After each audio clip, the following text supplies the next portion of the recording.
for some very, very delicate work, you have a lot of engineering going on.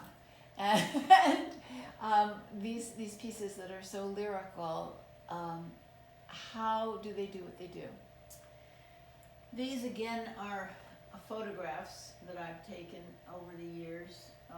This was of a tree. I cannot remember where this tree came from, but anyway, it was a tree, and I took 3 cutouts from that image, and I have them printed, digital inkjet printed on the surface of this paper, and then I cut them out and I put them on plexiglass.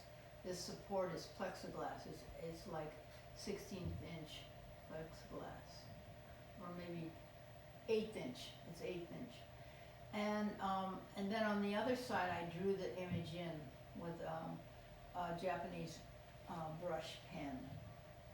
So this is a part of a series I started about 7 years ago. Are you using like Japanese ink and No, and a pen? it's Or an ink, oh, it's an ink pen with a ink pen with a little like a brushy, spongy brush, edge kind of. brush tip. And right. and do you know the Yeah, I have company? a bunch of them over here.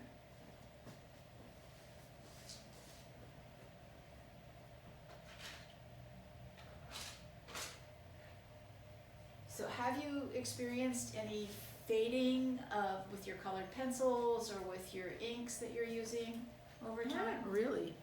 Good, that's good. This is a fiber pastel, Oh, yeah. and it's, so it has a tip that is a brush, and so I can just use it on the side and just make these marks and fill the whole thing in. I'll be careful. Well, it's so funny. I wouldn't dare touch the surface of anything, and you know, we're all watching you, just like, see, it's wood. It's one. Right. And this is one. This is actually a fiber pastel. I think is I think it's German. or something. Yeah. This one is actually Japanese. It has Japanese writing on it. So these I think I got these in Japantown in San Francisco. So And they're suspended. And yes, what have you they're used for the suspended. suspension? I call it monofilament, which is a very fancy word for fishing line. This is probably 30-pound test. So these things are quite lightweight. And one of the reasons why I want them to be lightweight is so that air currents will make them turn. And so that's one reason why I use such thin plexiglass. But you've got to be careful not to use it too thin because it might warp. So, And how are they secured at the top? Are they just knotted, or you've used heat to no, melt them together? I had them drilled at Tap. I get them these fabricated at Tap Plastics in Emeryville. I mean in El Cerrito, and then at that time I have them drill the holes. But the filament itself, is Yeah. that is that just knotted, or Yeah, is it's it doubled. also like It's heat doubled. melted No, together? there's no heat. No heat. I just double it when I put it through. I do it twice, So you loop it. so the knot will stay. Working with fishing line is a little tricky because unless you know how to knot it, it'll come apart.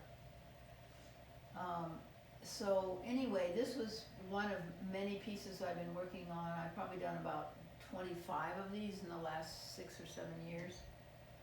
And this is one that I have an interested buyer in Paris. Oh, congratulations! Congratulations. We'll see. And you haven't experienced any separation of the image from the support with these at the edges, or have you? Well, yes, that's interesting that you ask this because this was in a show in San Francisco, and the gallery owner put it in the window. And after about 4 weeks in the window, the images on this side completely buckled, Yeah. and I had to take them all off and scrape down any residue of paper, and then get more paper and then make a pattern from this, and trace the pattern, and then draw the whole thing in again. So they're incredibly sensitive to heat because you've got these two different elements coming together of the paper and the Yeah, so, Lexi. you know, I don't know why this gallery owner doesn't know that you should never put artwork in the window, but I wouldn't mention it. It happens. It happens. It happens. It happens. I mean, we have So- to be careful with lighting too. That Yeah, you know that it's yeah. not too hot. That objects don't get too hot with lights on Yeah. them, and Yeah. and well, that's really good to detail because I think that would be something that no one would want to be confronted with, is what happened. You know, to see that happen to the work. No, I was And- pretty upset. Yeah, yeah. So anyway, it's okay, it worked out, I just redid it, you know, I really know how to repair things. I'm good at repair. So, do you have notebooks in which you document the different work and process? Yes, and what let me you show do? you, I was just looking at this notebook. This is a goofy little notebook that I got a long time ago. And one of the reasons why I like it is because I like the polka dots. Anyway, I started this notebook, oops, those are some paintings, in 2012. Okay. So I've been using this for a whole 10 years. And in it are all the many different artworks. I talk about how I do it, and I do drawings of it, of the work to come, and sometimes, and I talk about the materials and the sizes, and it just goes on, and so, What a You know. fabulous resource. Oh my Yeah. God, I think everyone would wish that every artist would do this. well, it helps to have it in one place. Now this is Windbreak. This was the beginning of the new kinetic work, and I did it January 19th, 2015, and I hung it up in my studio, and it started turning, and I said, wait a minute, didn't I do some kinetic sculptures that were round and they moved about 40 years ago? And I had. My very first kinetic sculpture was a huge 12-foot sculpture with 3 circles of ribbons that were dripping down, and it's called Hollywood Car Wash.